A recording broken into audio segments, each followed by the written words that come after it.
Hey, what's up, everyone? You're currently tuned into TBD on KCSB FM 91.9 in Santa Barbara. Today, Lietoc and I are joined by longtime friends of the show, the LA DIY noisenik maestro duo known as Sobbing Honey. Sobbing Honey, comprised of Grant Capes and Mike Meanstreetz, played on a pre-COVID edition of TBD and have long been veterans of the LA underground with a sprawling web of connections across several projects.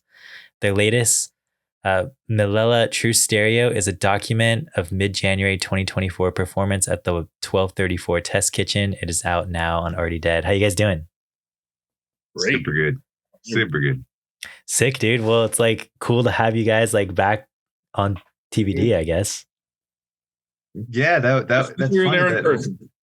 Yeah, and that was like the last show we played before the pandemic. That was like, or on the end of it, you know. We played one more and then that was it. That last tour. Radio tour? That was the end of our radio tour. We played Cape Young, and we went up to Stanford, and then we played you guys.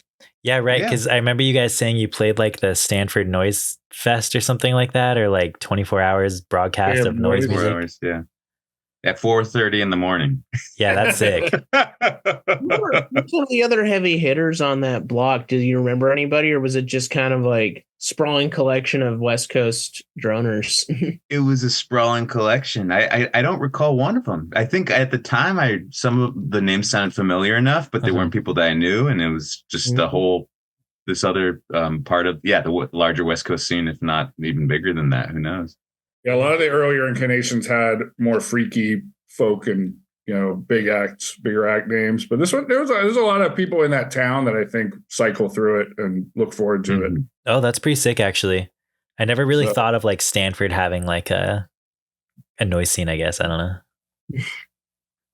But it's sick. Maybe passers through. Yeah. Maybe they develop noise there, you know? Honestly, yeah. Behind closed doors. Yeah, right. The lab. Public, private. Yeah, the lab. The lab, yeah. Well, anyways, what have you guys been up to like since? I know it's been like a while and like we've seen each other obviously since then, but like what have you guys been up to? Like, did you pick up any new hobbies or like, I don't know. I mean, Mike collects bands like baseball cards. Yeah. Oh, he's got tattoos of my bands. Oh, hell yeah. We still need Sobbing Honey tattoos. Well, on the Les Mis shirt too. Yeah, I could see Grant getting a Sobbing Honey face tat just like right on his cheek or something. You know what I mean? Dripping like a orange tattoo of a tear. You got to get like a honey pot. Little honey pot dripping, and then there's the tear. Dude, yeah. And Winnie the Pooh on the other side. Winnie the Pooh just despondent over it. Yeah. Sad poo. We played Zebulon and got a very nice audio capture of that. And that's sick. Been one of our releases on and off. That's cool. For DIY limited edition copies, and part of that's actually on our new tour tape that we're oh hell yeah doing for our 3-date California excursion. Oh yeah. Ooh, yes, so you guys are going on tour, right? You have a little tour coming up, and then also you're going to be stopping at the Idlewild Experimental Music Festival. Oh yes, Saturday. That's a stacker. That one's crazy. So I mean, I guess like where are you guys going on tour? What's that going to be like? Friday is Coaxial here in LA. We'll play host to Cop Funeral and Slurred Oath, Jay Howard, and Rust Worship, the local legend. Sick. And Idlewild is on Saturday, and that's a whole bunch of people. Tom Hall, Fenian, Loop Goat, just a whole bunch of people from the area. Yeah, super stacked.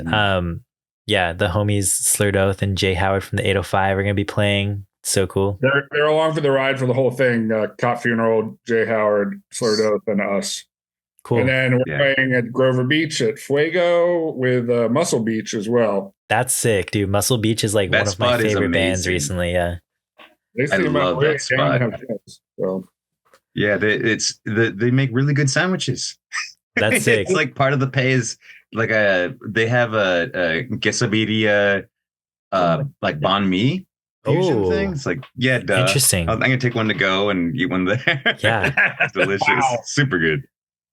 Dude, that So, sounds yeah, really They good. have noisy shows, punky shows, like brutal death metal shows in the sandwich shop. And the local scene there, like Central California, they show up. A lot of the same people that I've seen or met, like playing in Atascadero or Bakersfield even, they'll drive around to these different hubs, and Yeah. it's cool. Wow. It's usually a good turnout. Mm-hmm. That's actually really cool. That's also another scene that I just know nothing about. That's sick. I think Yeah. San Luis Obispo to a degree, right? Yeah, Okay, yeah. That's cool. like the capital of that scene, maybe. Okay, for sure. That makes sense. Yeah. Mm-hmm. Yeah, excited to check that out. It's going to be a kind of a trek going everywhere, but we're going to do it. Have you done Idlewild in any capacity before? Is that your guys' first time? Never played there. We definitely. I visited a few times. Yeah. We have some good friends who live up there, and Mm-hmm. it's nice. Yeah, a handful at this Have point. fallen in love with it and started doing a bunch of little things out for it. So I don't know if he's going to be up there that weekend, but I mean, Thomas is, and it just excited me to see it's like another festival there, because that's really Hell yeah. I know they've been doing a lot of stuff at the art college or the art high school or whatever that's there. Yeah. Because like that Friends with Benefit Festival with like Laraji played. Oh, that's insane. Whoa. What the heck? Patrick Shirioshi played with Dave Harrington and some other people. Damn. That's wild. That's But crazy. that's all like a Bitcoin bros and stuff. Oh, really? I never bump into them, thankfully. So it's interesting. It's interesting. Yeah, well, Beautiful place too. I mean, I've never been there, but we passed by plenty of times, and Which I've is meant it? to go. So it's great to finally go there. yeah, Gorgeous there. I'm excited to go up there. I got an Airbnb with some friends. We're gonna check out the festival. You know what I mean? Hell yeah. This is airing on Sunday though, so anybody that's listening, the Experimental Music Festival happened yesterday. So yeah, you missed out on it, unfortunately. But for anybody in Santa Sorry. Barbara, if you want to drive up to Grover Beach to catch them play with Muscle Beach, then make the drive.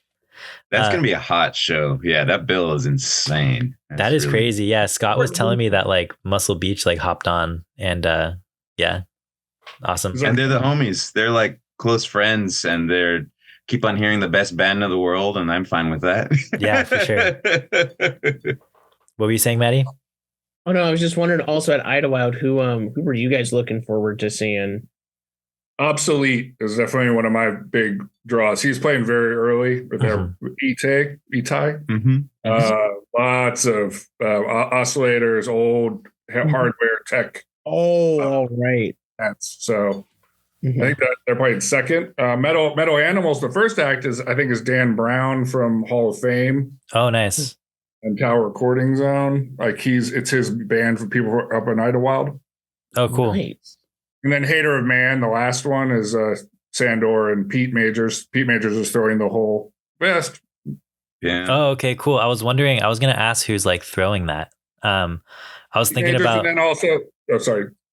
Oh no, I was just thinking about doing like a special episode of the show where I just record some like bootlegs and little snippets of interviews up at the fest, and then I wanted to get in touch with whoever was putting it on and just talk to him a little bit too. Oh yeah. Well, the show itself is happening at a recording studio that's there. Okay, The cool. audio, and that person is throwing it too. I think their name is Brian, maybe, but Mm-hmm. I'd be wrong. But definitely Pete. Sick. We'll introduce you. And then You're gonna be something in I a just tight room. oh yeah, full of gear. Something that I just saw on Instagram like earlier today. Someone that I don't know anything about, Braden Diot, is I just saw in the comments someone mentioned Tarantula Hawk. It was like one of the two people that I don't know on the bill. And Tarantula Hawk, like in the 90s, was the first band that I saw, or first anything live musical performance that I saw that used projections. They would project like crazy static shit on the ceiling. It was super tripped out and it'd blend over everything else. And I remember it being pretty wild, heavy, noisy rock stuff. But that experience of seeing them once changed my life, in that I, after that, started using projections a lot. Not these days, not so much, but immediately globbed onto that as this. It was an epiphanous moment, to make the thing multimedia and kind of just take it further into the trip of things. But oh, dude, I don't that's know so if that sick. if Braden is what was in Tarantula Hawk. I'm assuming, I just saw in the comments, but that's super cool. That's like a full circle sort of thing from when I got into crazy. He's stuff. like the fourth act, right? He's the demon and angels. I don't know. I think so. I don't know. Yeah, it's gonna be sick. Yeah, that's exciting. I'm excited for it. I love that. Yeah, that's also, I think, a pretty good seg into where we're headed. Yeah. Do you want to go ahead and start us off with that one, Maddie? Of course, Thomas, I'd love to. I mean, Mike, you were just talking a little bit about Tarantula Hawk, or at least kind of an origin of sorts for something that was big for you. And same with Rand, I'm a little curious about just kind of the origins of how you guys both got involved in DIY music. Really, what was both of your starts? And then how did Sobbing Honey come to be? And was that also like, I don't know, formed around like need for equipment, need for like rehearsing, kind of just like a desire to jam? Do you remember the show that we were at, Grant? Because I know it was at a show, because we're always at shows, someone else's show. And we were like, chit-chatting, hanging out like usual. And we were like, how long have we known each other? How come we don't have a band? Or something like that. It was like a silly prompt, Well, I remember having Michael and Jess up to the house I was living up in Lancaster and doing a segment of a thing I had called Born on a Train. And people would travel to my house and I would record them playing. I think Arrington also played. Arrington Dionysia. Oh, sick. Wow. Yeah. Nice. That was a good one.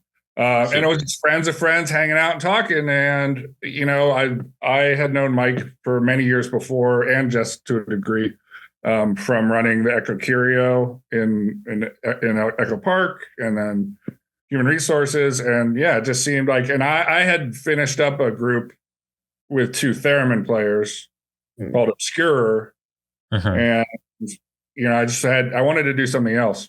It was obviously hard because I was living in Lancaster, but, we eventually made it work. So I think we started playing in 2016. That sounds about right. Yeah. It's been in like 8 I came over to years. Mike's house. We tried, I think I had a bass and I had a chord, it had like a chord organ or a harmonium or something. It was all just made up on the spot, whatever. And we slowly morphed into this thing where we're like, no rules, but the only rule is there's no traditional instruments to a degree and no beats. And, we just, we pushed each other. Dude, that's sick. I didn't realize you guys like have been playing with each other for so long. Like, I feel like that's like a pretty long time for like anybody to have a band. You know what I mean?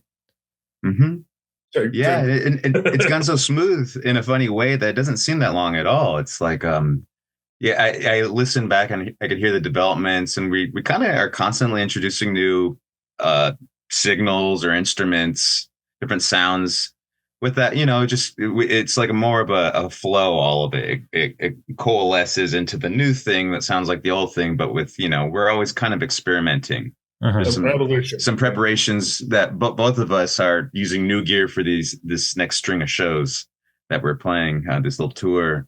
And it's always kind of been like that. Like, oh, you went, like, guess what I have, Yeah. We bring it and we play at the show. We figure it out, I think so the experimental part is the experimenting part. It has been important, just keep on, like Grant said, just pushing each other just to, keep learning and growing.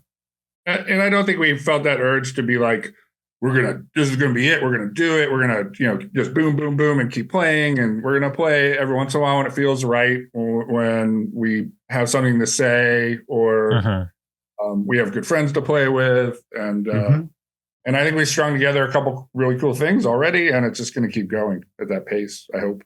I think. Totally. Yeah.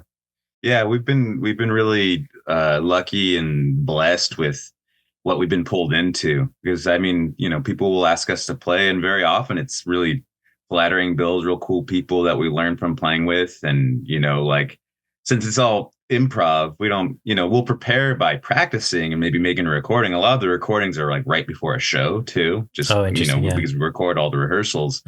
That we get affected and influenced by who we're playing with, and that's really neat. We'll play like a harsh show, and we're not really a harsh noise group in any way, but sometimes we'll go hard because we love that stuff too. And it's neat to have all these palettes kind of venting with all our friends and the experimental community, and just the inspiration of playing with amazing artists, so we do change in that way too. It's kind of like site specific, that is also really sick how you can, I guess, adapt to like whatever show you're going to play or like who you're playing with and stuff. You're not like pigeonholing yourself. You can always just like, I don't know, pull in your broad range of experiences and like all these different, like, I guess not genres, I guess subgenre, I don't know, whatever you want to say, and just like change your sound however you need it to be, We still want to counter maybe what another group is doing, just to show a different perspective. But I think Mitchell coined it best that we're emo noise. That's Mitchell Brown for the quote. Yeah, I think he expert of that subgenre. It's funny, I guess you say that, because the tape that you did with, it would have been the 2019 tape with the small orchestra, the small drone orchestra, orchestra. That's one of my favorites, and I remember listening to that on an Amtrak, and then you guys also doing that performance in 2020. There's an obvious difference in the sound, or kind of in also just the shades of what you could bring, because there's a lot of, I kind of call that live shows very much a thunderstorm. And these two tapes are much more, they're a little more mellowed out. You still have a lot of heaviness to them, but in a way that's kind of fun to get lost in. Specifically, I'm curious because, again, when you guys talk about the years of slow but seamless development of the project, also if you were one-upping each other or looking at like trying to thrift different pieces of gear, or finding times or gear that you thought didn't work actually really was useful in getting to an improvisation. I mean, I think for me, always hanging out was the important part. Playing music was important. The secret, the mind. We went through different practice spaces, and then we found the comfortable. We always return to the comfortable space of Michael's house, the 1-2-3-4 test kitchen, or the 1234 12 kitchen. Oh, I love that 1234. I'm going to start saying that. Oh, sorry. No, it's good. I thought it was an address or something. Flair. It might be. Yeah, don't look it up on Google Maps. Kind of favorite bills, at least, that you've gotten to share favorite spots, specifically maybe in the LA or kind of Central Coast area, that you'd like to shout out as well.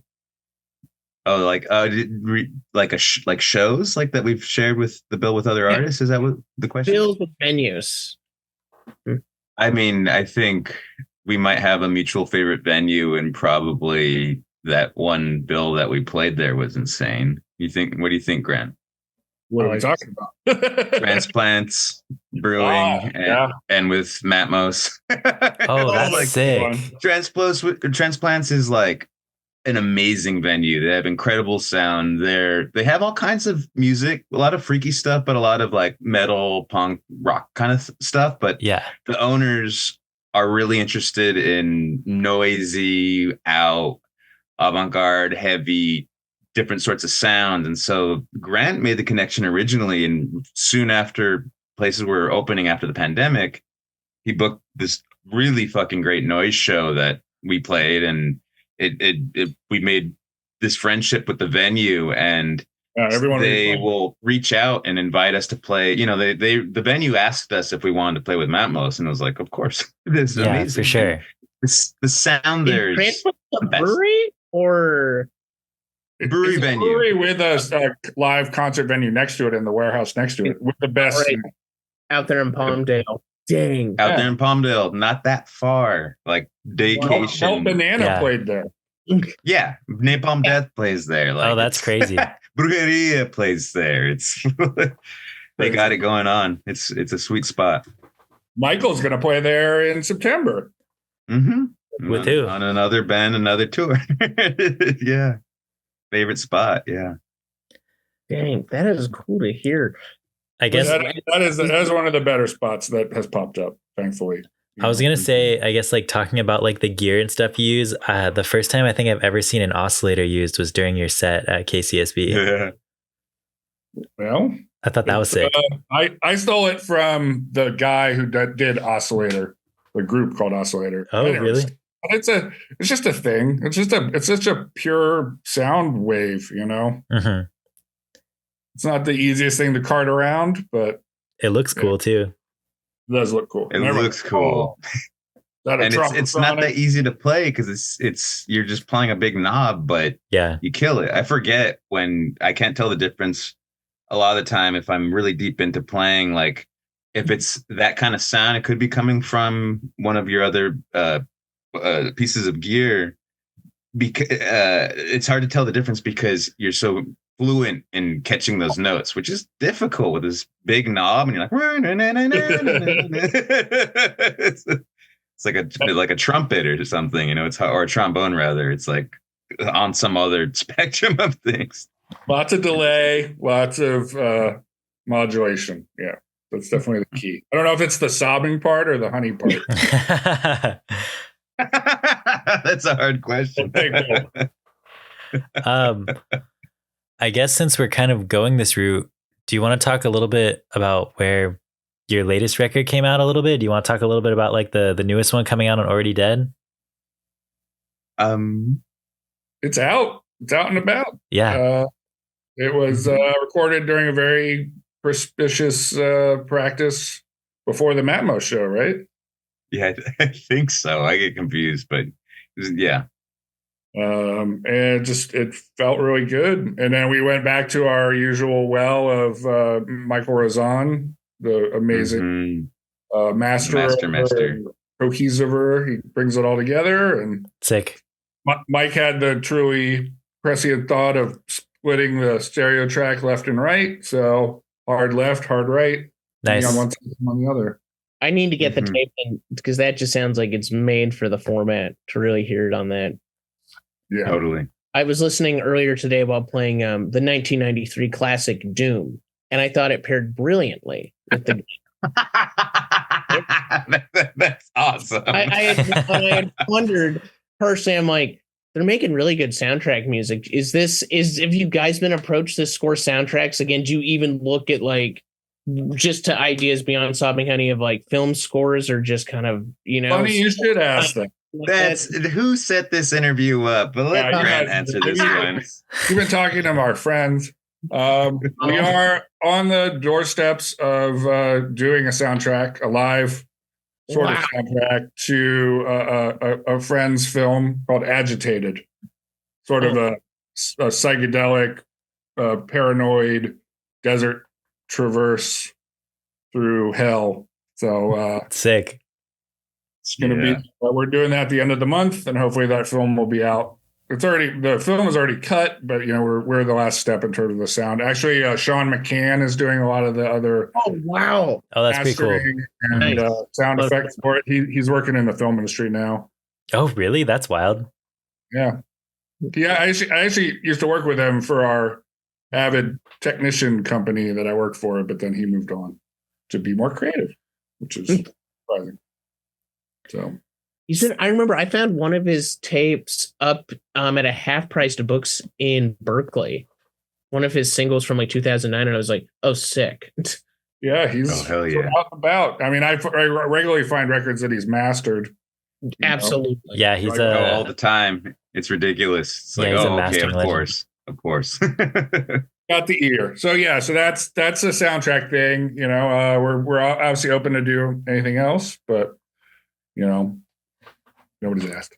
You know, it's funny because I was just cleaning out my computer that's been stuffed with recording data for like just about the same length, or actually about 10 years. I've never really done a deep clean. I came across all this old, all these old contents of my archive, and some of them were visual things. And there's this little funny like quarter flyer advertisement that I have from like 2003 that I was like making an ad for scoring films, for like student films, art films, all that. And it's kind of cool to come full circle, because at that point in my life, that's what I kind of felt like I wanted to do for a living, or at least get deep into, and got pulled another way. But Yeah. I think that was probably my introduction to, say, avant-garde music, out music, was film scores. I didn't realize that a lot of expats from Europe fled during Second World War and became scorers here, and introduced a lot of those more academic traditions into Hollywood, suspense movie soundtrack kind of vibes. And that had a huge influence on me. So it's really cool to get back to that, because it is something that I really appreciate, film sound. There was recently Simon Reynolds, he's got a new book called Futuromania, and at the end of it, it's a series of essays, and he has a coda, a 2-part on science fiction soundtracks, and then writers that try to kind of score the future. But one of the I really love the part on the science fiction soundtracks, is he looks at that period of Hollywood between like 1955 to about 1980, where really this score like is in a golden age. And 2001: A Space Odyssey comes up, even though it's one that you don't think, because there's no electronics, but the score is very, very experimental. That is something that never really gets done. And it's an astounding score. And it's one that I was so happy to see there, because I hadn't thought of it, but it was so obvious. So just to that one. Here. Do you guys have any, I guess, like film scores that, like, I don't know, stick out to you? You know what I mean? That like kind of made you want to do that back then? The first for me that I could like easily recall is Planet of the Apes. I hear it now, and it's like, oh, this is like one of my $4 avant-garde record splits that no one wants, that I buy up at the record. That's a genius choice. It's gorgeous. Gary Goldsmith, right? Yeah. Like the horn sounds get included, as I recall. The horns when the apes are on horseback, that's like in the composition. That's the score. It's like, but it's this like doomy sounding, like the harmonics are creepy. It's not like this triumphant sound. It's like a really fear-inducing, like paranoid kind of sound. And I remember hearing it as a young kid and really digging it, not quite understanding what was going on, but now I get it. But that was for me my favorite early on, definitely. Yeah, that's a great choice. I mean, The Exorcist obviously haunted me as a child. I mean,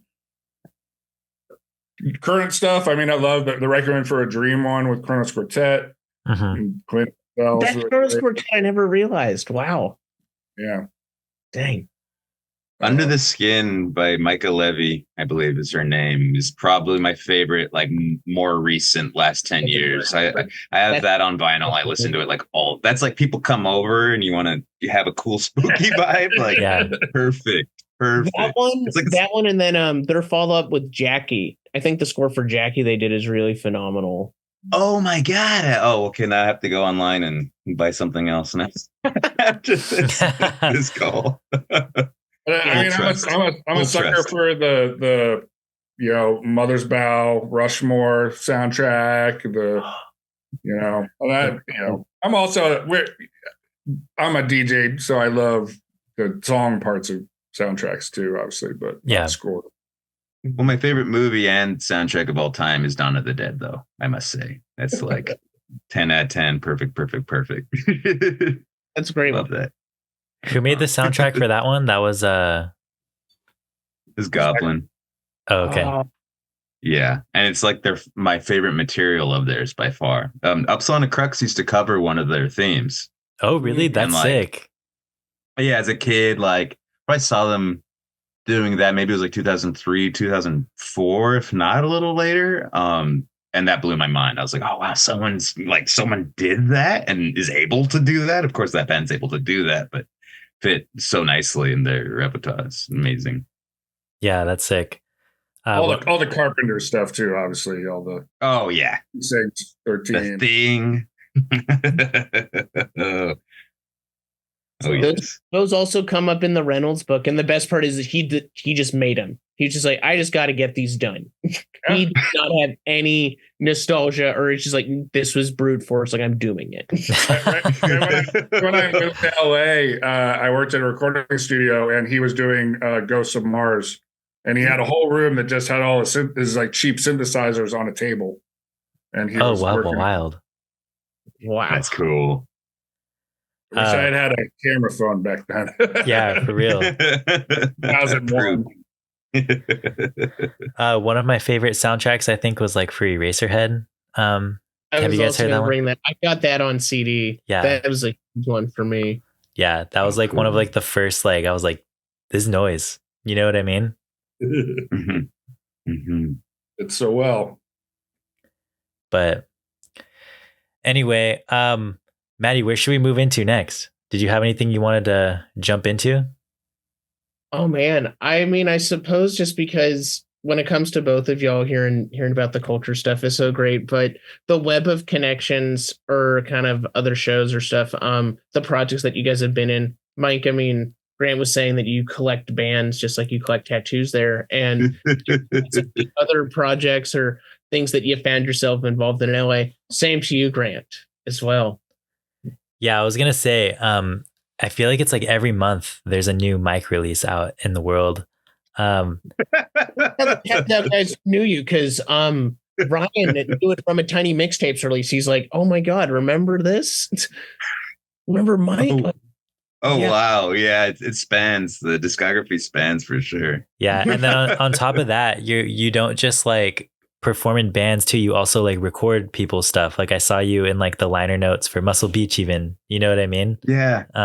Yeah, it's funny because I mean, in my life I have prioritized music, and so it's a balance between that and work. But when I have a little more time, I really enjoy engineering. Like I enjoy engineering my own projects, but also there's this other special joy that comes from engineering friends' bands or bands that I appreciate that are maybe more acquaintances. And usually, sometimes people will ask me, but usually I'll ask them, or it'll be some sort of like crossing like that. I really dig it because as a kid, it was so awful recording in studios. I would just get nervous. I play so conservatively and like rigid and frigid. You know, it was like ruins it. It ruins the experience. It ruins it. And you know, a lot of people don't really have that sense of being a host when they're doing that. And I like to host. I like to hang out. I like to talk. You know, and so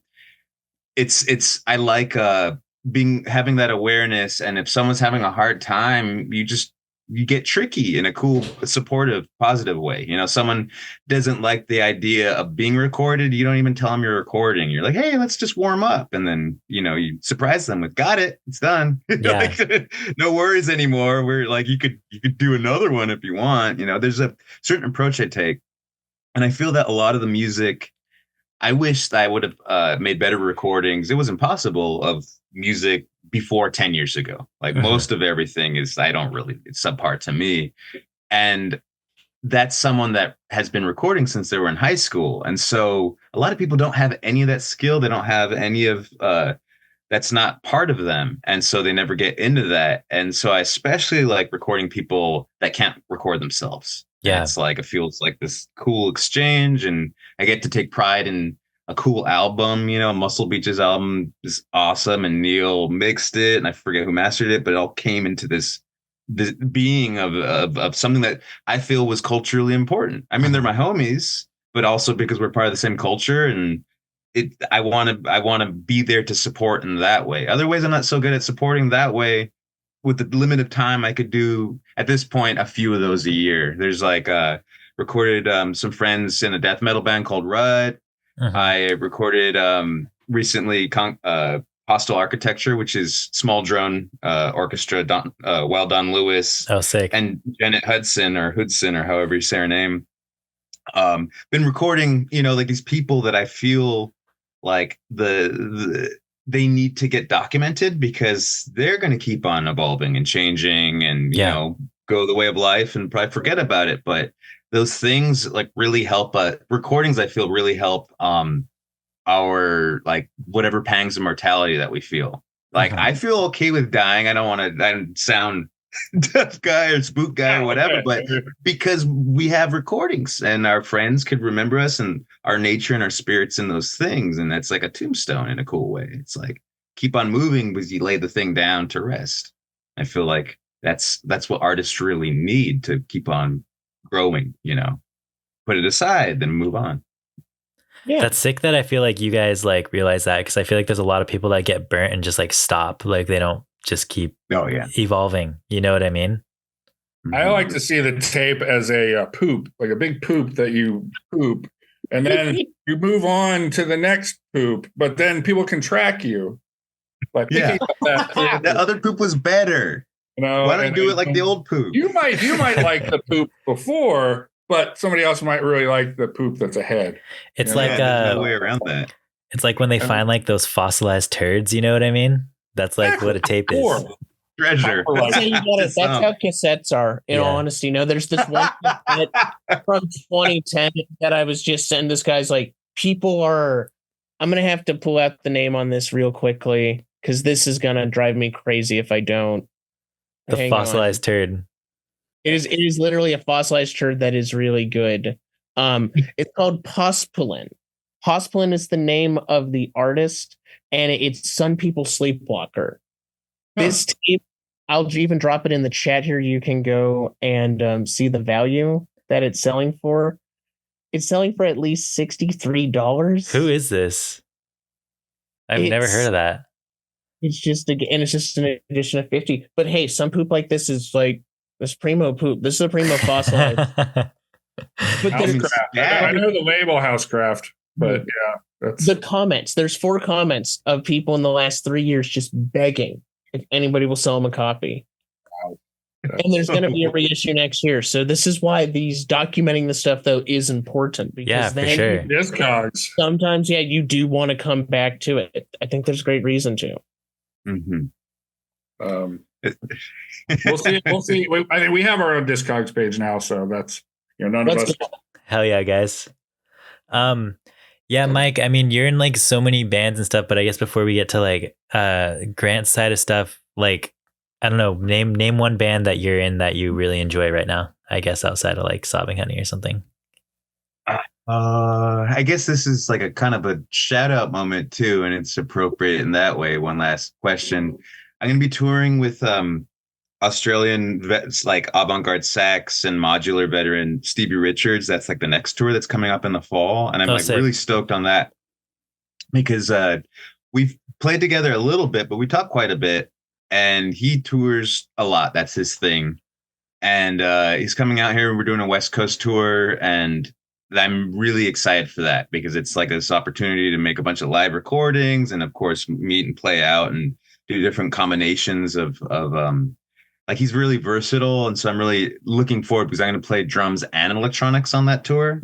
And then he's playing sax and electronics. So we could do something pretty dynamic given that the parameters are that huge. And that's what I'm like pining on after this next cruise that we're going on. It's like a lot of my moonlighting is working on that tour right now. Sick, dude. So, that's awesome. Yeah, I'm excited. Yeah, so I guess Grant too, do you want to like just talk about like some of the other stuff you work on outside of like Sobbing Honey? Like I know you're a DJ. I mean, the thing that's got me started out in the experimental side was a 3-piece called VXPXC. That's actually how I met Mike. Oh, sick. We played with Bow and Arrow and Robador and Ettrick. When was this? And it was supposed to be Oaxacan on that bill too, but they couldn't make it, which is crazy. Oh, wow. The Hatch Gallery in Pasadena in 2005? I think it was 5, yeah. Dude, that's insane. It was pretty formative. That trio for me was all improv. My one friend had a kid, so we had to go over to his house during the day when we had days off, and we would just jam really quietly while his kid was sleeping and smoke weed and do whatever, drink a bunch, and it evolved into some really fun stuff. And we faked a 33 tape release that got found in a shoebox in a closet. People believed it. It got on torrents and started spreading it. We're on that website Dusted as a destined band alongside Deer Hunter. Sorry, Deer Hunter wow. and Emeralds. Oh wow, that is crazy. Whoa. Oh, you can see how well we did compared to those guys. But it was fun. I never heard that nugget. I've gone over to like the Dusted Archives to look at like those old 2007 Deer Hunter interviews. So to hear that, so funny. It is funny. So wait, so what was this? Very nice of them to write us up. We had just done a real CD on Foxy Digitalis. Oh, dude, that's sick. So, yeah. And we had been immersed in the CDR world, like Foxglove and Music Your Mind Will Love You and Tapes with Abandoned Ship and Obsolete Units and all those people. Mm-hmm. So, that also having the Echo Curio as a place for people to play. We could host a lot of the experimental acts in the area. Uh-huh. And that was 2005, 2010. So that's what sparked my love for $5 shows, $10 shows. Yeah, for sure. 3-4 band acts and having a touring band play in the middle and just fun stuff like that.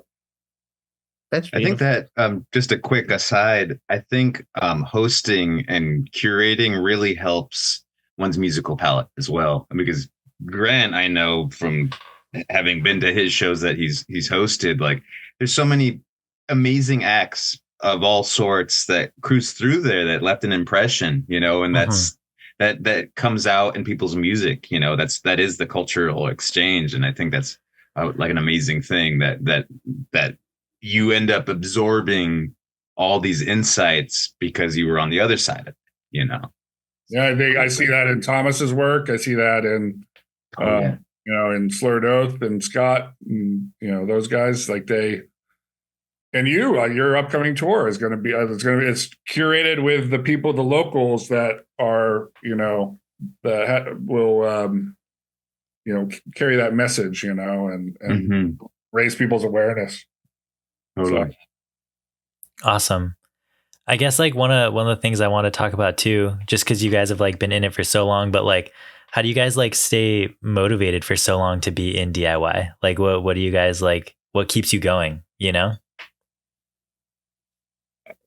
I mean, I never thought I was going to be in anything but the DIY. I've never wanted to be in a rock band. I don't want to tour and get an advance on a record deal or whatever. That shit still happens. I don't know. I mean, I talked to a friend who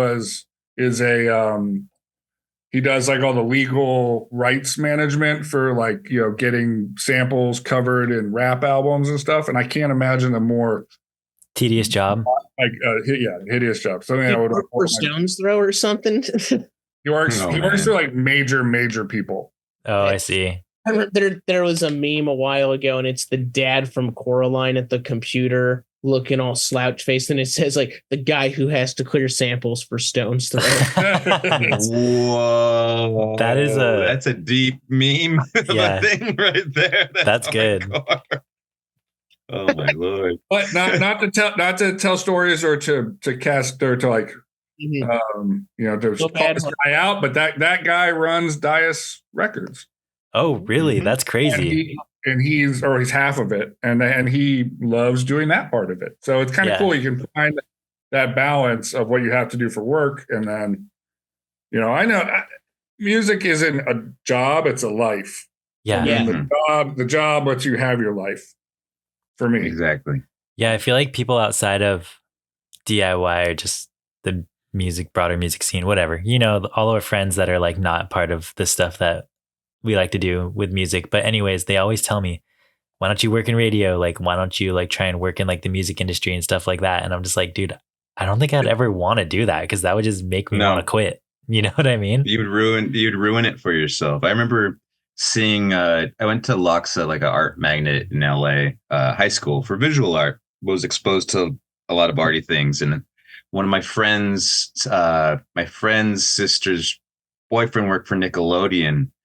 And I love Ren Stimpy's like my favorite shit ever. You know, that and X-Files are the top of entertainment for me. Yeah. And meeting this guy, he was a cool guy. He was so bummed. And he was into industrial music, and he had all these synths. Like the first time I'd ever walked in anyone's apartment that, you know, it was one of those apartments that's just full of gear and that's all they do. And I asked him, because I was into recording and making music at that point myself, about that. Like, oh yeah, what do you have anything new that you've recorded? Where are you into? And he's just like, I don't have any time. I get home, I don't want to even look at this shit. And it's like, okay, note to self, like, get another trade, get another occupation, and then do everything for free. Because it's not going to leave you feeling like that. You know? Yeah, for sure, dude. Yeah. I mean, that being said, there's an economy to everything, and people deserve to have enough people to come out to their shows and make money for gas and be able to eat a burrito, and like, you know, and if they're smart and if they can make some tapes, and you know, if their friends helps, they can put out stuff. That's great, and that's what needs to happen. You know, totally, yeah, and it's minimal. That's just reciprocity. You know, the reciprocity is essential. It just doesn't need to be like, it's not like a paycheck sort of thing. Sometimes you get paid out and it's awesome because it's like this anomaly, and it's also fair enough. But you know, you're doing it for the love of the thing, and also like to be with people. Like music is such an amazing exchange, especially underground DIY music scenes, because you're friends with everyone, or there's the potential to be friends with people, and you meet people that way. You're hanging out, you have similar interests, and that could branch from there. But that's like something that I feel that people that are more in the mainstream don't have that like satisfaction in their life. You know, like I don't know where it would come from. Like, and you know, all of us have a bunch of amazing friends because of music. You know, sure. That's the link. I was going to say the reciprocity thing is like one of the biggest things in DIY. And that's also ties into like I don't know what I was thinking about when you were saying like why you like to record people and stuff too. You know what I mean? Oh, like, totally. Yeah. Like, yeah. Me and Maddie are working on some projects right now. Like we're doing a compilation of like live and studio stuff. And I feel like all of that, like all the work that we're doing with this is just all because of people we know in the scene. You know what I mean? That this is all getting done, you know? And just getting it out is going to feel so good on that front, to be like, hey, it's there. Yeah. But you guys are doing it. That's the big thing, you know? It's like all these people are playing, but your guys are the ones who are sitting there taking the time to bring them there and get them parking spot and like, oh my God, record it. And, reality check. It's when you have that opportunity to record in a studio just like that on that level, you do want to offer that up, even if there isn't a stipend or anything. It's just the reciprocity of like, we can get you a drink, or like, we really want to make it worth your time and try to like document this cut just to see who you are in that moment. And I feel like that's really solid. And even in getting this out or kind of sampling some of the cuts, it's really good document of the period. So, yeah. And that's important. That's historical. That's cultural history that it really is, though. Yeah, the future culture will lean into. You know, honestly, the hope is to like be able to take that, and then also to send if not the zine, or like kind of the interviews that we've got from that, the tape to a guy like Byron Colley, who's still reviewing for The Wire, like to Mark Masters, and just promote it to a few of the guys that still really care. Yeah, for sure. That don't know that it's happening, because that's the other thing is that it's great that you can like put out like, you know, all these little tapes and stuff, but it is private press music. It's stuff that is not meant to scale. It shouldn't be a paycheck, and it's rare that it really ever breaks into anything that isn't beyond, you know, a small web and then, you know, some stragglers on Bandcamp. But it's fun to find that stuff out in the wild at shops or just kind of stuff there. Yeah, for sure. I think we really lucked out with Already Dead, because I think that's the strongest independent label right now. For sure. They're so good at what they do, and so good at how they package stuff and market stuff, and not market, but get it out there to people's vision. You know, we wouldn't be on WFMU or, you know, a lot of other people's heads up, you know. So it's kind of, you know, that's it's a privilege and a, you know, very awesome thing. So shout out Josh, dude. Yeah. Yeah, no, he's Funeral. such a sharp and kind person. Like that combination, just knows what he wants and he does it, and it benefits everyone, and it's got like a cool vibe to it. That's a thing, because sometimes even like the craziest something that you're interested could put you off because of one aspect of it or personalities. And like with him, I it's nice to hang out with him, and the way he presents the information is chill. It's like, because it's a slippery slope, like, okay, branding or whatever, the commercial side of things. And it feels just more cultural. It's like, that's his thing and he's good at it. And he uses his words well, and super the images all, yeah.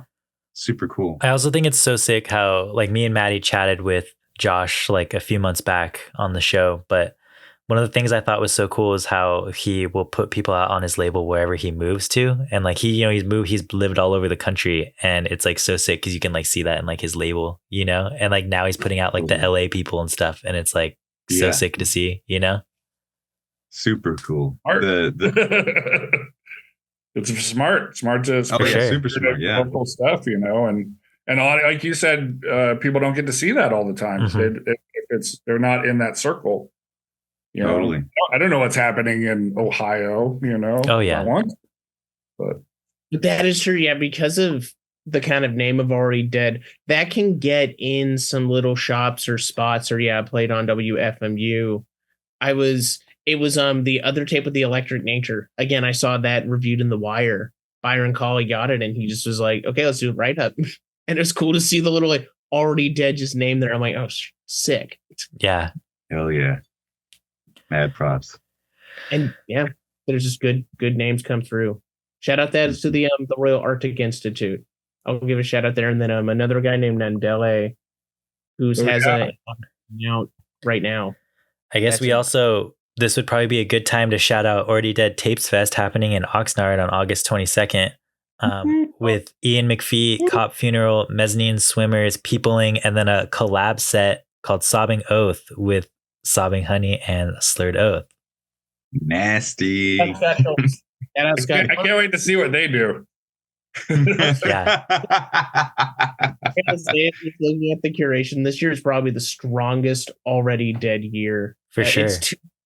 The like amount of TBD kind of friends or stuff that like Tabs Out guys love it. This is a really strong year for them. Hell yeah. I mean, all the covers. I mean, I like our cover, but all the covers, when he just puts them all together and the aesthetic, it's like done. So cool. It's solid. Cool. Good company. Yeah. Yeah, dude. Well, all right. I guess that kind of does it for the questions we have, Maddie. Should we jump into some listener questions? Well, we got to get those listeners out. All right, dude. I guess we'll jump into some listener questions. Are you guys ready for this? Yes, sir. Barely. Okay, so this first one says, do you guys ever have band practice to rehearse ideas, or are live sets totally spontaneous? I guess we kind of covered this a little bit, but I think we practice by ourselves and together to work out our gear more to some degree. And then also, we might create like a patchwork idea of how the set should go ahead of time, but it never works like that. Yeah. Mostly my fault. Nice. We don't I mean, and my preference just in general, like I'm in a bunch of bands, but at this point I prefer all of them to be improv, because that's my true love. And so Sobbing Honey is an improvisational band also. And I don't like too many prompts. Like a prompt is cool. Like, oh, look at this part. We're going to make room for something else that's dynamic, like a dynamic decision or a decision for dynamic effect. But when we go, we just go and we're just flowing, and, we look up at generally we don't really look at each other, which isn't the safest bet, but we look up when we're done. Yeah. Like right before we're done. That generally, we're always taking a chance, and that's the fun too. But we'll look up, it's like, yeah, that was it. And we'll cruise out. And I like that approach. And I agree with Grant when he was talking about we're just kind of technically setting things up and just kind of making sure things work, and the new ideas that we have, make sure that they're kind of fleshed out. But when we play, since we don't really have any plan, it's like in those conditions, the artist can appreciate the work a little more than, I played plenty of shows with composed work, and you get stressed out and you don't think it was the best one unless it was the best one. It's all like you compare yourself to yourself. It's a crazy schizophrenic sort of situation, as opposed to improv where you're just like, it's site specific. You're at the place being influenced by the crowd, but the lines blur a lot more like that, and it feels a lot more humane to us, and maybe not the audience, but to us, our involvement. Yeah. More often than not, it catches fire, which is good, and I think that's a good sign. Yeah. Expression. We practice less than we play shows. Oh, damn. Yeah. I like that. Degree, if you're talking about technical ones, Uh-huh. Yeah. But we're ready to go. These 3 shows are going to be great, and then we're going to be ready for that Already Dead Fest and for the soundtrack, and we'll be soundtrack. And then we're also playing a fundraiser for High Desert Soundings for homies of ours, also in collaboration with Hidhawk Haide, net person. Yeah, shout out Haide, founder of NetNet, and yeah. We've done that before as a trio, but we're going to be playing that, and that bill's amazing. It's a gorgeous bill. High Desert always puts together such a wonderful, gotten to play a couple of them, been to more than that, and I have seen a handful of my favorite performances that I've gotten to witness through their curation, and their hosting, because people feel comfortable there and they play good because of it, I feel. Do they also have something to do with that Joshua Tree Festival or something that happens or is that just completely different? Probably different. Oh, okay. Different. Yeah. There's the Wonder Valley Experimental Music Fest, which is a different thing too, at the same venue. And I see. There's some overlap. More of a noise thing, and this is more on the avant-garde tip. Oh, okay, more academic music. But it's a mixer. It's cool, in that way that there's people that are unschooled with masters that are schooled, and they're all doing their different things, and we all glean off each other. It's a cool situation. Sick. All right, well, I guess moving on to this next one, it says cats or dogs. Oh. I love dogs, but cats, definitely cats. Cats, 100%. No room for dogs unless it's my friend, and that I make it. That was good. I'm a cat. Do you guys have any cats? I have 2. I have one. What are their names? Edith and Daisy. Those are great cat names. These are gorgeous names. Mine is Adorno, but we call him Baby, and he's named after Theodore Adorno, the intense ass philosopher and also a serious musician, and he acts like that. Oh wow, that's what I like to hear. Little rapscallion.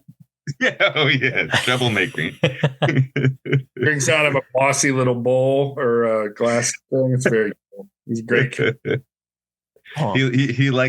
He likes thick, low tones for sure. He loves it. I miss having a boy cat. I had a boy cat for a long time, but passed away. I'm sorry to hear that. But all cats are beautiful. You're my boy cat, Grant. That's cute. All right, this next one says, between the 2 of you, how many records do you own? Shit. That's good. You go first, Grant. Between the 2 of us, I probably own 4,000 records. Oh my god, dude! Where do you have the space for that? That is insane. I'll have to send you a picture. It's all right. Yeah. Then if you get into CDs and tapes, it's a whole nother. Dude, I have a whole dresser of CDs. Because for some reason, but my younger self said you should buy CDs. That makes sense. I mean, I'm 53 years old, so I have a lot of time to collect stuff. Anti-CD households right here. CDs belong in my car. I just recently got into. I have so many fucking good CDs that I had to stop denying them, and then I had this rule against listening to experimental noise music in the car because I can't hear all of it for years, and now I'm like, I don't care. Turn it up. So Yeah. I have, I have a like a stack like that on the seat next to me that I really appreciate. And I listen while I'm driving to work and all that. But CDs in the house, there's no CD player. It's like that. And then records, how many records like are generally like fit in a cube? Like what one the slots of 75, I think, is the number. How many? 75, I think. 75. Then I probably have maybe 500, but they're all good. Mike's is focused. Yeah, it's pretty focused and pretty biggy. Dang. A crazy photo that I saw on Instagram today was the one that Mitch posted or something. Did you guys see that like record collection? Oh yeah, yeah. His house is that. Dude, Yeah, his house. I believe it was like that's like two walls or whatever. Yeah, and dude, like the wood on the shelf was literally like this, like bending inward because there's so much weight on it. And I was just like, that is a lot of records, dude. That's a lot of amazing records too. A lot of expensive records. Oh, really? Yeah, Mitch is the top tier platinum edition collector for sure. That's what I'm trying to do with my tapes at some point. I'm looking to get these IKEA because I have the Napa Valleys. Oh yeah. I love them, but the thing is that it fits better in these little IKEA storage containers. I just have, and then I can do something more special with that, but actually collect more and clean that up because it's all over the place. I have a bunch of I keep the DIY tapes in their own special spot, and some of them are in plastic sacks that need to really be cataloged or organized or just sold, taken off and given to someone else because I'm at that point where I'd like to cut down on that a bit and try to keep the cream of the crop, but also I really love the documenting of all of that. I'm gonna see Mike from Tabs Out his collection, and I know like at this point he has a 1 in 1 out policy. My friend does that too, but he's married. Yes. I haven't had to move in 4 years, so that's the reason why I've been. It doesn't feel so bad to keep collecting so much. Yeah. Once I have to move again, I'm going to start thinking about trimming. How many tapes do you have, Grant? I'm curious. Oh, I don't know. That's harder for me to estimate. Probably, I'd say 500 of them. I have a full bookshelf full of them. Maddie has the most tapes, I think, out of anybody I know. How many do you have, Maddie? At least 2,500, if not. It's so crazy. You know how it is. Then just take a tape and make it 4 times bigger or 6 times bigger, and that's a record. Yeah. It's not too bad. Is that the conversion system? The worst thing for me is that I'll run into CDs at work that I get for free because I work at a library and we pass on them. And people will donate. It's like, hey, are those Arvo Pair ECMs? We're just gonna let those go. Okay, yeah. I'll take you get suckered in where it's like to that, or then someone dropped off several years worth of Mojo Music Magazine comps, and there's no reason I needed them. But every single one of them, I'm like, why would you say no to this?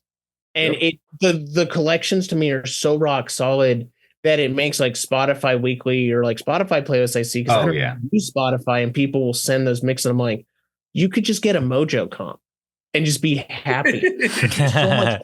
And like people are still praising 20 years on these like soul comps they did in 2003, the soundtrack one they did. Everyone loves the Trojan reggae ones. And like, I'll go to Swap Meets.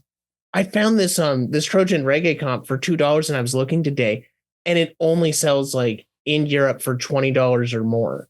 This random 2 CD one, and I just found it, and I knew, it's a Trojan comp. It's good. So it's too easy to find these CDs that people treat them like they're disposable, but it's really, I'm getting the best education of my life. Right here. Eventually the internet is going to break, and all you're going to have is what you have in your house. That's true. They're going to take everything away from everybody, and you're going to only be able to listen to the music you have. Well, I'm set. Okay. Yeah, I'm fine with it. That's my paranoid vision of it. No, I mean it's all fair. I mean, and just the state that you enter when playing something that has two sides. That's like, besides it being analog and the sound and all that, the fidelity, but it requires patience. Like, I can easily put on a record and sit there and not do anything else.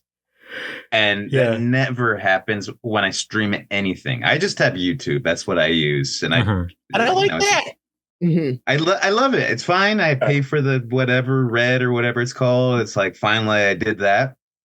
But it's still a temporary thing. It's kind of fleeting. And I'll put it on the studio when I'm like, cleaning up or like doing billing for my day job or whatever. But a record, no way. Like, if I put a record on and I have another task somewhere else in the house, often I'll replay the same side because I missed a chunk of it.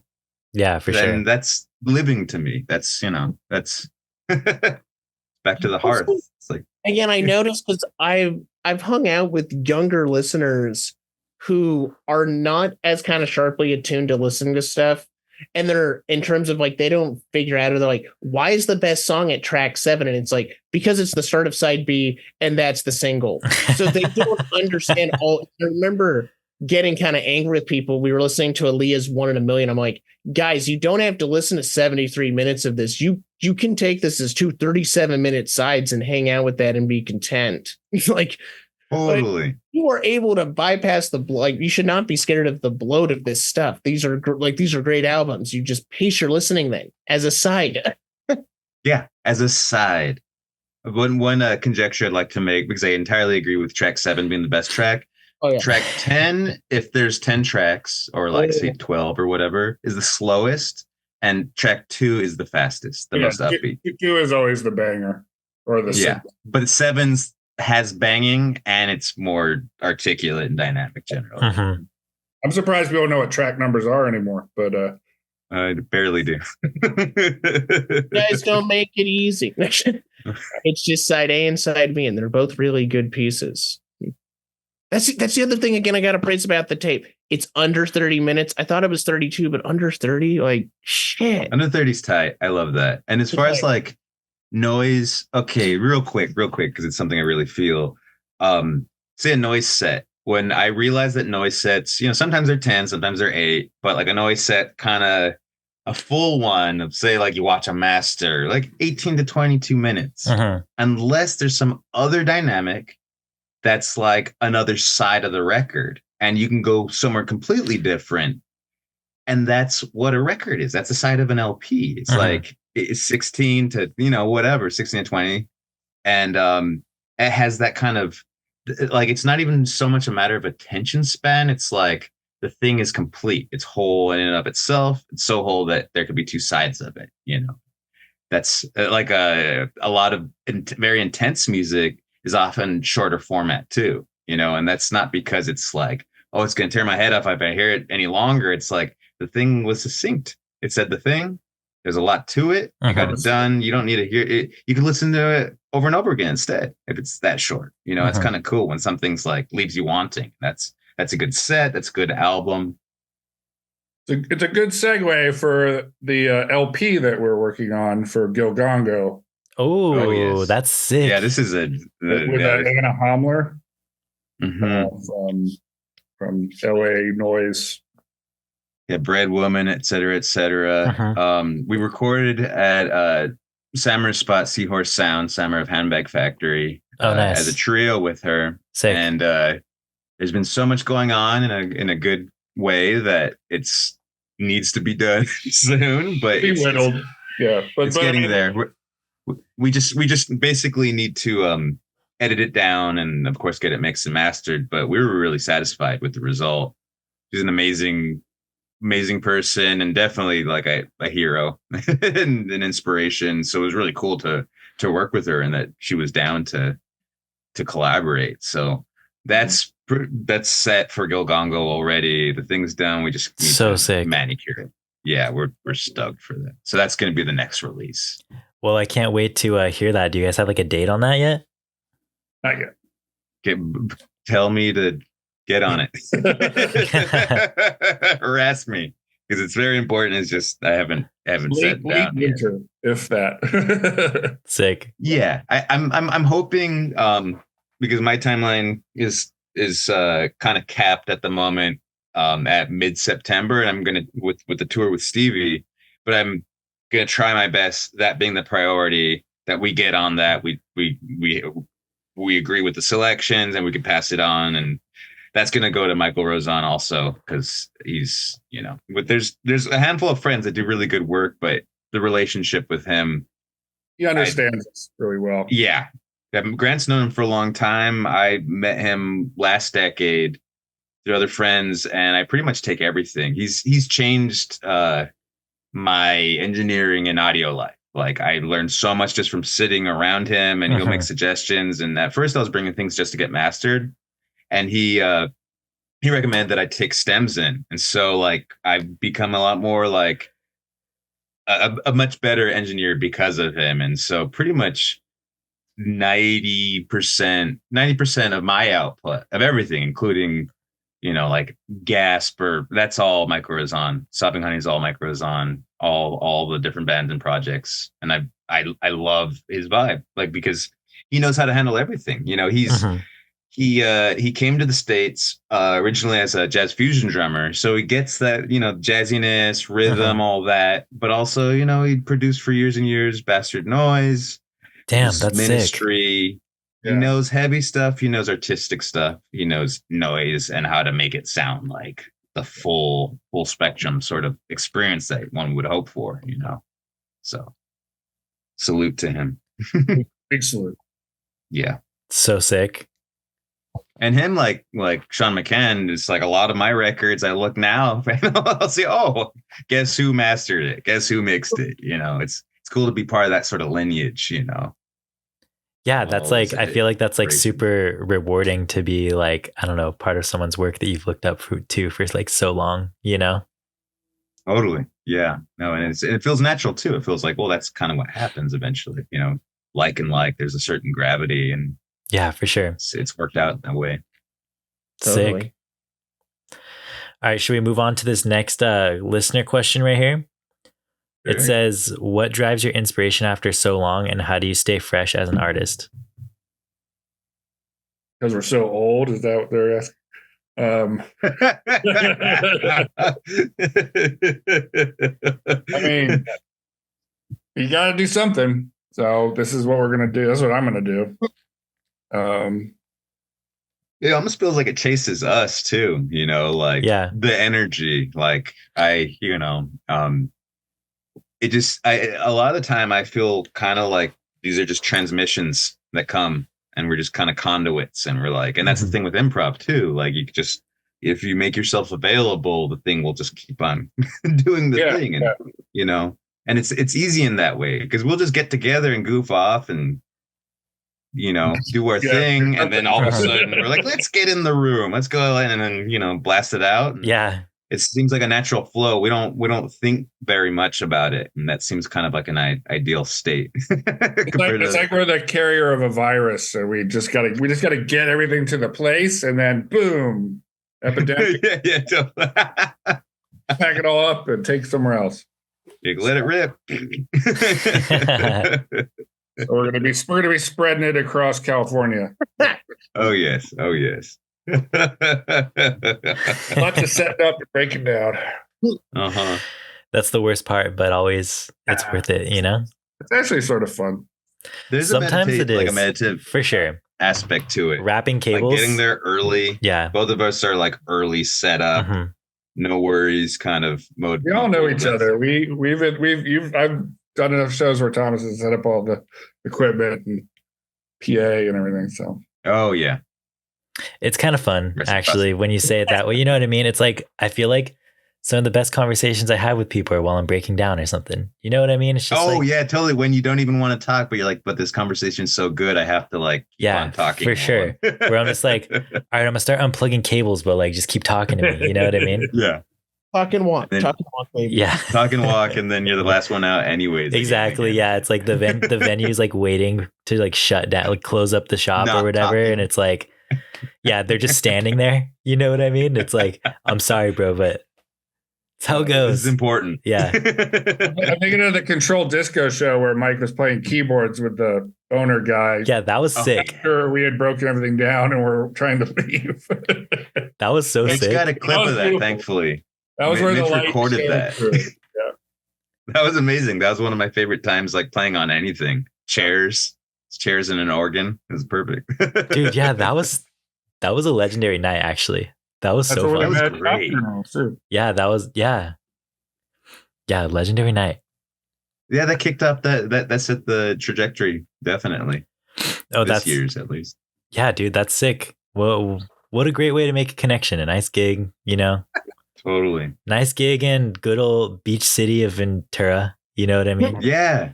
Silly, fun A place. weird ass I love being mall. there. Business park Yeah, the rave spot in the business park. with golf lessons next door or whatever. Yeah, the golf. And then next door to the car dealership city too. Yeah, Like that, car out of dealership. all like zoned car dealership parts of town of anywhere I've ever been to, that's the most like that feels like the most like livable, or it looks like you could just rent an apartment here, you know. Like it's like these Yeah. empty streets at night that like seem like people would be there, but it's just cars. It's like, Dude, there used to be a casino in that car dealership park too. What? Isn't that crazy? Yeah, That's there was like a hidden sick. casino in there where people go and like gamble and stuff. But now the casino moved to like the fairgrounds area. It's called Players. I'm not into gambling. I would totally gamble like in a car dealership town. Like I know, dude. You gamble with the pink slip. Oh, Yeah, the pink slip. Though. Got to leave your car here. One of my favorite memories of just like non-traditional like places, I guess. So I remember like our family went to go visit some family in like Massachusetts or something, like Boston area, right? And we were in this suburb. They're like, let's go watch a movie at the IMAX. And I was like, oh yeah, like let's go, you know? And then anyways, they took us through this like furniture store. And then at the back of the furniture store, there's an IMAX movie theater. Like you just like appear in like a movie theater through like this furniture store. It was the craziest thing that I just High remember as a score. kid. Yeah, That's a core memory right there. Isn't that that's sick? like living the dream. Like I know. the hidden door kind of shit. Yeah. That's beautiful. Dude, it's so IMAX sick. just as a concept, I still am so amused. Like I'm like as an adjective, like that shit's so IMAX. I know. Right? Whatever. Yeah, for sure. Okay, let's see what else we got.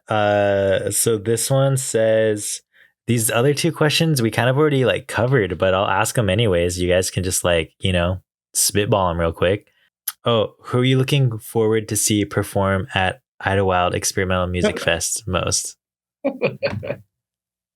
Oh, I'm sorry, guys. We kind of already covered these questions. you know, Tom Hall. Tom Hall is a very good friend and He's insane. inspiration, and yeah, insane. He's a genius. It's gonna be great. It's It's always silly great. that I didn't even say that before. And Susurrus. Oh yeah. Totally. Super mysterious mountain man coming down, bowing his wood. I'm excited to see Metal Animals because I've never heard of them, and that sounds kind of sick. Same. That's Dan Brown. Yeah, that's going to be pretty fun. He actually, I think he moved to LA recently, so he was an Idlewild guy Oh, sick. for a while. So I'm excited to just be in Idlewild. I've never been there, and it just seems like a very random place. How you basically drive as if you're going to Palm Springs, and then just turn off into the mountains. So hook a right and go up a really nervous switchback full mountain thing. I always in the just see daytime? I always just see the highway there, but I've never driven it. You know, Make sure you have a full Yeah, tank same. of gas before you go up. noted. We're taking the Prius. That's always my advice, because I always come down the hill without gas, and that's scary. Damn, is there a gas station up there? Probably, right? It is. It's super expensive. Oof. That was good. Better to take care of that ahead of time and not worry about it. When you're there. We got a Prius. It'll last. You know, we'll make it work. in Temecula. Charge the battery. Yeah. Get your in and out. Get on the 79. Get your gas, and then get over there. Exactly. Still got to go. Gonna stop at a Baker's on the way up because Baker's are dank, And then, do you know Baker's? It's like a Taco Bell, but an IE thing. What? No. Dude, it's sick. You should try it. They have spicy ketchup in packets. That's freaky. Okay, Dude, now on the radar. Try I've never it. seen one of those. That's Try Baker's and get a bun taco. It's so it's like a Mike looks disgusted, but it's like the filling. Shocked, it's different. The filling of a crunchy taco, but it's in between two buns. Oh, that's great. It's pretty good. It's like a sloppy Joe-ish. Joe? Exactly. Yeah, it's kind of like a sloppy Joe, It's a dude. classic. Oh, that's cool. Yeah. I'm into that. Yeah, dude. And then Get some of those IE nutrients. the IE nutrients, and then also there's Dutch bros out there.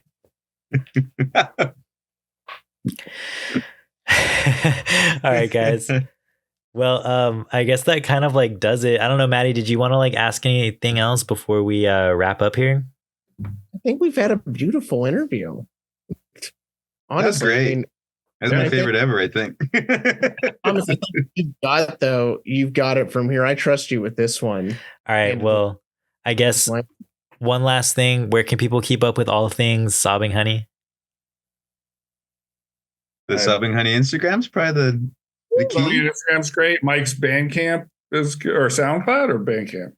SoundCloud. Bandcamp is not quite updated. I have like a lot of things I need to update. It's my archive of everything, but I've been bad for the last like 2 years. So I'd say the Sobbing Honey Instagram Tight. has all the deets on it always. And then I have a YouTube channel that I just started actually maintaining pretty well. That's MMZ Blast, just one word. And most of the Sobbing Honey shows are probably on there. All the recent ones, definitely. They're definitely floating around the internet on there. I have a Born on a Train webpage too for us, but it's not kept up as well. Awesome. Well, there you have it. So Then also the Already Dead Bandcamp too for the new tape. Oh yes. Yeah. Hell yes. Okay, so we have one last question here. It's kind of the biggest of the show. Are you guys ready for it? Good. Okay.